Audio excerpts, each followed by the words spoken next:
अब episode number 2 की शुरुआत होती है। बाबूजी अचानक से जोर जोर से चिल्लाने लगते हैं और मैरी को आवाज लगाते हैं, लेकिन मैरी गहरी नींद में सोई हुई है तो इसी वजह से इसकी आंखें नहीं खुलती। उसके बाद शीला दौड़ते हुए बाबूजी के पास आती है और बाबूजी को बोलती है कि बाबूजी क्या हुआ, आप इतनी जोर जोर से क्यों चिल्ला रहे हो, सब ठीक तो है ना। तो बाबूजी बोलते हैं कि कुछ भी ठीक नहीं है, कल रात से ही हमारी टांगों में बहुत तेजी से दर्द हो रहा है, तुम मैरी को बुला दो, वो हमारे टांगों की मालिश कर देगी। आप शीला बाबूजी को बोलती है कि बाबूजी आपकी टांगों में जो ये दर्द है ये अंग्रेजी दवाई से नहीं जाएगा जो मैरी तुमको लगाती है, इसके लिए देसी इलाज चाहिए जो हमारे पास है। आप 5 मिनट वेट कीजिए, हम अभी तेल लेकर आते हैं। आप सैली बाबूजी की टांगों की मालिश करने लगती है तो बाबूजी को काफी मजा आने लगता है और ये इसको बोलते हैं कि बहू वाकई तुम्हारे तेल ने तो जादू कर दिया, बहुत मजा आ रहा है, बस ऐसे ही करते रहो। उसके बाद ये बुड्ढा इसके साथ धीरे धीरे खुराफाती हरकत करने लगता है और बोलता है कि तुम्हारी सेवा को देखकर लगता है कि अब पुरानी वाली की मालिश और उसका तेल दोनों को ही घर से निकालना पड़ेगा। आप थोड़ी देर बाद मैरी भी बाबूजी की सेवा करने के लिए इनके कमरे में आ जाती है और इनकी सेवा में लग जाती है और इनको बोलती है कि बाबूजी आज हम आपसे पहले से ज्यादा फीस लेंगे क्योंकि आज हम आपको पहले से कहीं ज्यादा मजा देने वाले हैं। तो बाबूजी बोलते हैं कि अब उसकी कोई जरूरत नहीं है,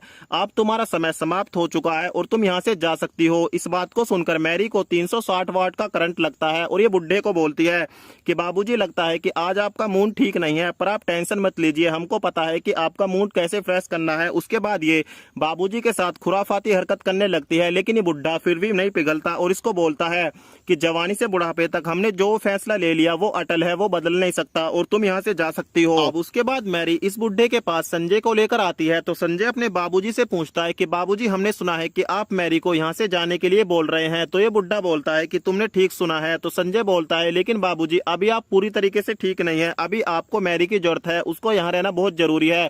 तो बुड्ढा बोलता है कि हमको पता है कि मैरी का यहाँ रहना क्यों जरूरी है और किसके लिए जरूरी है।